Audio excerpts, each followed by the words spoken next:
काय रे? जी महाराज. अरे कुठे हरवलायस? नाही महाराज, इकडेच आहे. बाळाभाऊ, तुला काय वाटतं? हा कुठे हरवलाय? महाराज तो आहे इथेच, पण त्याचं चित्त मात्र जागेवर दिसत नाहीये. महाराज, एका गहन प्रश्नानं पछाडलंय मला, परंतु त्याचं उत्तर काही सापडत नाही. महाराज, भक्ती म्हणजे काय? ती कुणी आणि कोणावर करावी?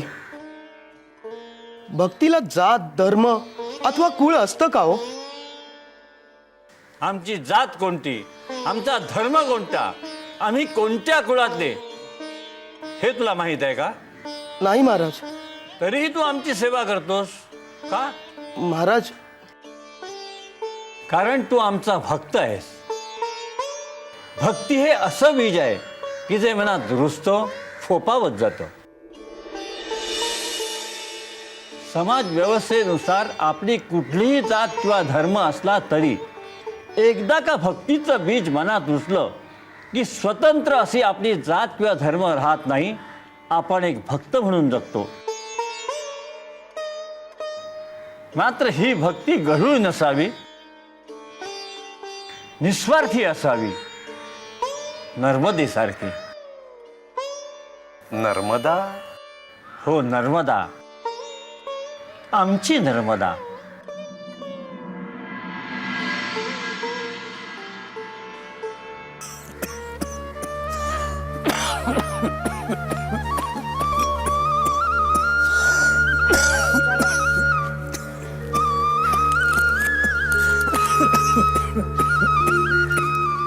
अव काढा घेताय ना? काढा? अगं नर्मदे, कितीदा काढा पाशील मला? हरद्या गौऱ्या मशनात गेल्या तरी तू आपली मला काढा पियाला काय सांगतेस? अव असं अभद्र नका बोलू. दुखणं मोठं असलं ना म्हणजे औषधाचा गुण यायला वेळ लागतो. आणि तुम्हीच अशी मनाने हार खाल्ली तर कसं होणार बरं?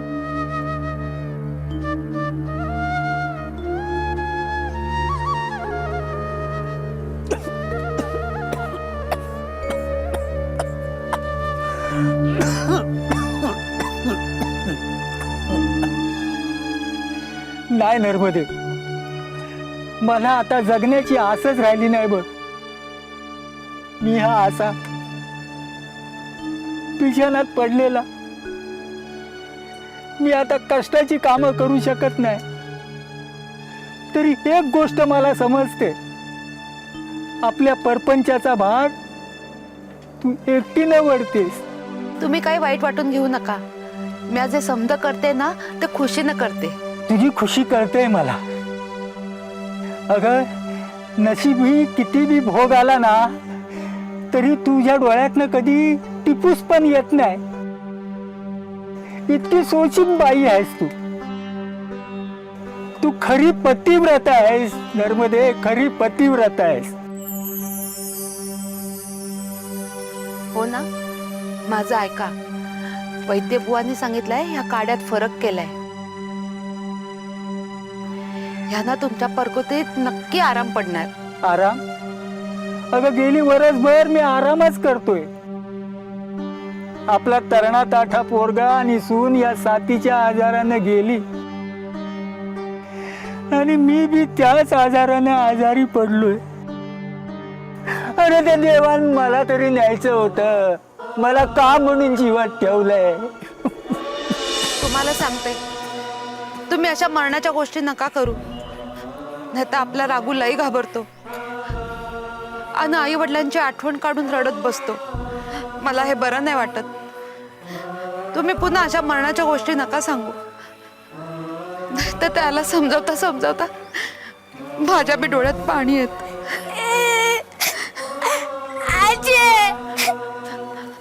काय रे बाळा, काय झालं? हा, असं का रडतो तू? हा, कोणाची काय भांडण झालं? हा, काय झालं?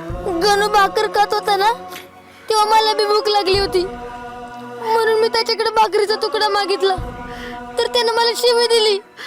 शिवी दिली? तो मला भिकारडे म्हणला. पण तू कशा पाय गेला गणूकडं? हा, आपण कोणाकडे काही मागू नये. लोक नावं ठेवतात. मग मला लय भूक लागली होती. नुसती तांदळाची पेच किती दिवस खायची. वय रे बाळा, तुला भाकर हवी आहे ना? मी देईन ना तुला भाकर, जोंधळ्याची भाकर. खरंच? वय जोंधळ्याची भाकर आजी. अगं काय सांगून बसली तू पोराला? आता कुठनं भाकरी आणणार जोंधळ्याची तू? तुम्ही काही बी काळजी करू नका, गजानन महाराज आहेत आपल्या पाठीशी, ते समद करतील. अगं ए नर्मदे, जी बाईसाहेब. चल आटप लवकर. एक काम घेतलं की दिवसभर तेच काम करत बसते. आता 10 कामासाठी आम्ही 10 गडी माणसं ठेवायची का? नाही बाईसाहेब, मी करते समद. नुसती बोल, करू मात्र काय नकोस. तुमची खोड कधी मोडणार देव जाणे.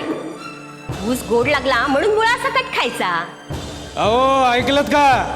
हो, तुम्ही एवढ्या लवकर? एक आनंदाची बातमी आणली आहे.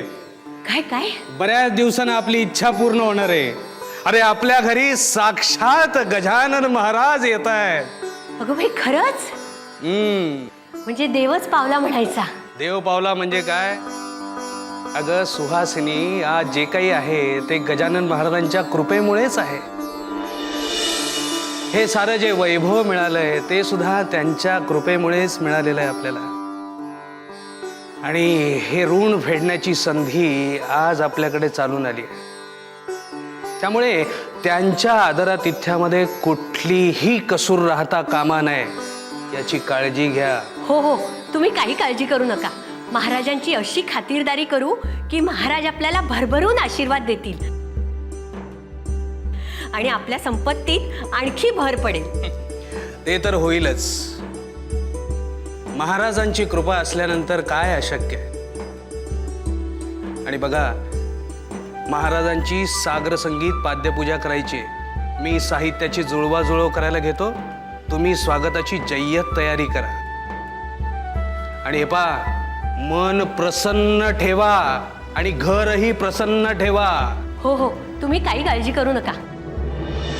अगं ए नर्मदे, बघत काय बसलीयस? आता ऐकलंस ना, गजानन महाराज येत आहेत घरी. घर कसं काचेसारखं स्वच्छ केलं पाहिजे. हो. चल निघ आता. होय बाईसाहेब. आणि काम चुकारपणा करताना दिसलीस तर कामावरून कायमची काढून टाकीन, एवढं लक्षात ठेव. वय बाईसाहेब. हो, आणि हा असा रडका चेहरा घेऊन महाराजांसमोर येऊ नकोस. असली दळिद्री माणसं महाराजांना आवडत नाहीत. श्रीमंतांमध्ये वावर असतो त्यांचा. चल लाग कामाला. जी. आणि जाताना थोडं जोंधळ्याचं पीठ घेऊन जा घरी. जोंधळ्याचं पीठ? हो. जी जी, लागते का आम्हाला? अरे वा, आज अचानक नर्मदेवर मेहर नजर कशी काय? अहो, गजानन महाराज येणार घरी. आपल्या घरात पंचपक्वान्न शिजणार. या दरिद्री बाईची वासना नको जायला त्याच्यावर, म्हणून म्हटलं जा थोडंसं पीठ घेऊन. हुशार राधा. बर, मी पुढच्या तयारीला लागतो. चला. गजानन महाराज येणार घरी.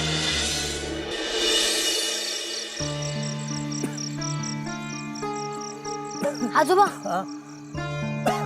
आजी आले नाही अजून. मला लय भूक लागली. आजी मला भाकर खाऊ घालणार होती. ये बस माझ्याजवळ ये. मी तुला गोष्ट सांगतो. मला नाही ऐकायची तुमची गोष्ट. तुमच्या गोष्टीमध्ये राजवाडे, राणी, राजा, राजपुत्र, राजकन्या असते. त्यांची श्रीमंती असते. त्यांच्याकडे असणारं दूध, तूप, दही, ताक असतं. तुमच्या अशा गोष्टी ऐकल्या का मला आणखीनच भूक लागते. बरोबर आहे तुझं पोरा. अरे श्रीमंताच्या गोष्टी गरीबाला कशा. मी तुला ना चांदोबाची गोष्ट सांगतो. चांदोबाची? हो.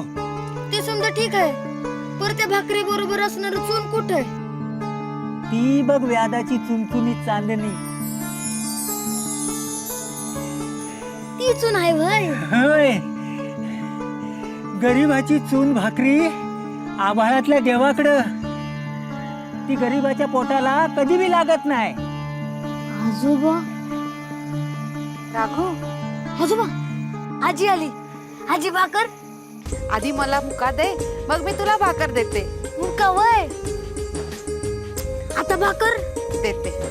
हे बघ, मी तुझ्यासाठी जोंधळ्याचं पीठ आणलंय. हा, मी पीठ कालवते, चूल पेटवते आणि मग तुला गरमागरम भाकर देते. तू एक काम कर, तू ताट आणि पाणी घे, तोपर्यंत मी चूल पेटवते. आत्ताच आणतो.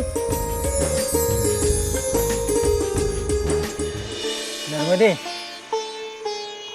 हे तू बाकी बरं केलंस हा. आधी मुका दे मग भाकर देते म्हणून सांगितलंस. आयुष्यात शिकावं असं शिक्षण दिलंस तू आपल्या नातवाला. यातून काय शिकणार तो? हेच की काहीतरी दिल्या बगर काय बी मिळत नाही. बर, तू पीठ कुठनं आणलंस? तुमचं बरोबर आहे. महाराजांच्या चरणी मी भक्ती अर्पण केली म्हणून महाराजांनी मालकीनबाईंना मला जोंधळ्याचं पीठ देण्याची सुबुद्धी दिली. म्हणजे काय चांगलं झालं तर ते तुझ्या महाराजांमुळं झालं, आणि काय वाईट झालं तर आपल्या नशिबामुळं झालं. हे तुझं बरं आहे. हा, हे बरोबर आहे. देव आपलं कधीच वाईट करत नाही, उलट आपल्या वाईट प्रसंगात आपल्याला आधार देतो. वाट्याचे भोग तर संतांनाही चुकले नाहीत, मग आपण तर साधी माणसं. तू बोलण्यात कधी हरलीस? आणि मी परिस्थितीलाही हार जायची नाही. वय डोळ्यानं बघतोय मी. उद्या गजानन महाराज येणार आहेत मालकीनबाईंकडे. अरे वा, मालक आणि मालकीन त्यांची कसलीशी पूजा घालणार आहेत. अरे वा, म्हणजे तुझ्या देवाचं दर्शन होणार. तशी इच्छा आहे माझी, पण दर्शन होईल की नाही काय सांगता येत नाही.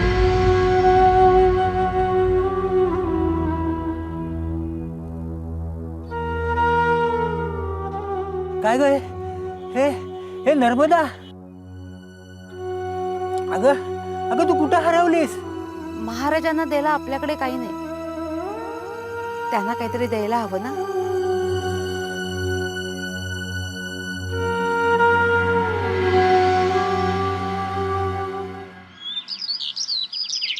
अहो ऐकलत का? आटोपलं की नाही? अहो महाराजांना आणायला जायचंय की नाही? हो, सगळं आटपलं. सगळी जय्यत तयारी झाली आहे महाराजांच्या स्वागताची. वा. आजवर असं स्वागत कुणीही केलं नसेल महाराजांचं. तुम्ही बग्गी घेऊन जा आणि दिमाखात महाराजांना घेऊन या. हो, पण मला काय वाटतं सुहासिनी की काय झालं? काही राहिल्यासारखं वाटतंय का? राहिल्यासारखं असं वाटत नाही, पण काय माहितीये की गजानन महाराज आपल्या घरी येणार म्हटल्यानंतर एवढा मोठा तो दिमागदार सोहळा, आणि अशा या सोहळ्याला पाहुण्यांशिवाय शोभा नाही बघ. आणि आपलं हे जे वैभव आहे हे दाखवण्याची ही संधी आहे.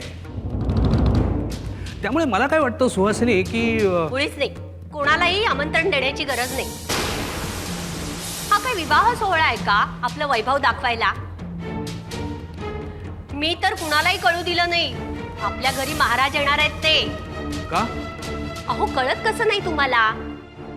महाराजांची कृपादृष्टी केवळ आपल्यावरच व्हायला हवी. त्यांनी दिलेलं कृपेचं दान फक्त आपल्याच पदरात पडायला हवं. त्याशिवाय वैभवात भर पडेल का आपल्या? पाहुणे मंडळी बोलवली आणि त्यांनीच महाराजांचं लक्ष वेधून घेतलं तर आपल्या पदरात पडणारं दान विभागलं जाणार नाही का? मग एवढा घाट घातला त्याचा उपयोग काय? अरे हो, हे माझ्या लक्षातच नाही आलं. आपल्या दोघांव्यतिरिक्त एकटी नर्मदा असणारे घरात, ती सुद्धा कामासाठी. महाराजांसमोर यायचं नाही असं बजावलंय मी तिला. तुम्ही म्हणाल ती पूर्व दिशा. काही काही गोष्टीत बायकांचं डोकं हे पुरुषांच्या डोक्यापेक्षा जास्त चालतं, हे मात्र खरंय. बरं, आम्ही निघतो, महाराजांना घेऊन येतो. बरं, या.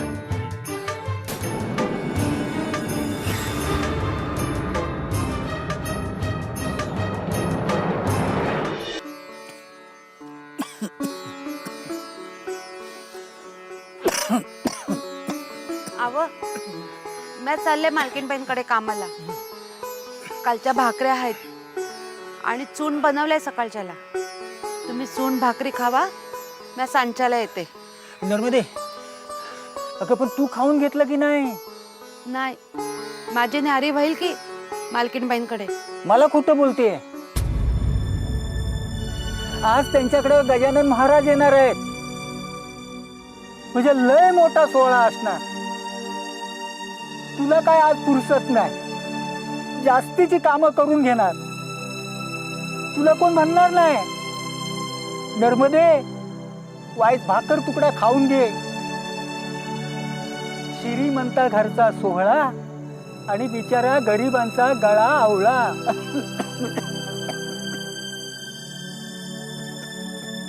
जातो आपली घरातनं भाकर तुकडा खाऊन जा. नग मी उपास धरलाय. मालकीन बाईंनी महाराजांचं दर्शन दिलं ना की माझा उपास सोडेल असं मनात आलंय माझ्या. मी चालले मालकीन बाईंकडे. उशीर झाला ना तर त्या जीव घेतील माझा. नर्मदे जी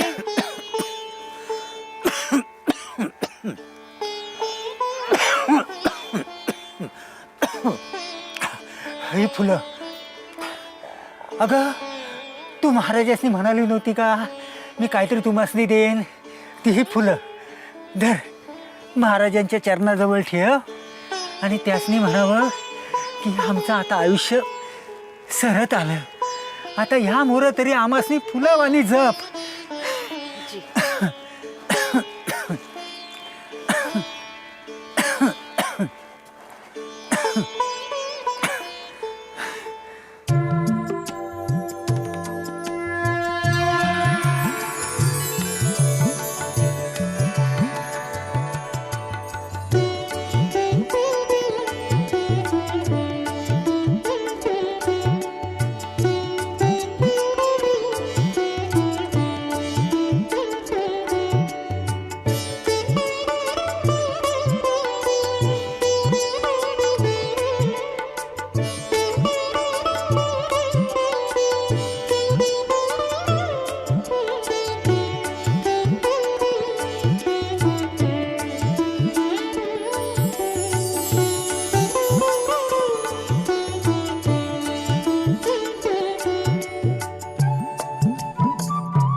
मी अभागी.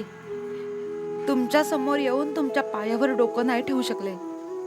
महाराज तुम्ही फक्त श्रीमंतांचे, मग आम्हा गरिबांचा वाली कोण?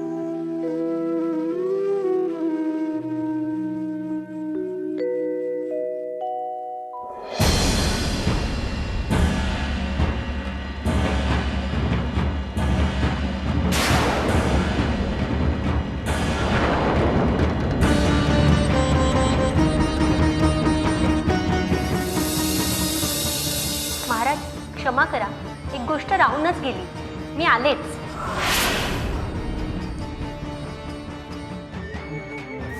काय ग अवलक्षणी, इथं उभी राहून काय करतेस तू? गप, एकदम गप. तुला सांगितलंय ना महाराज घरात असताना बाहेर डोकावायचं नाही म्हणून. चल आतमध्ये.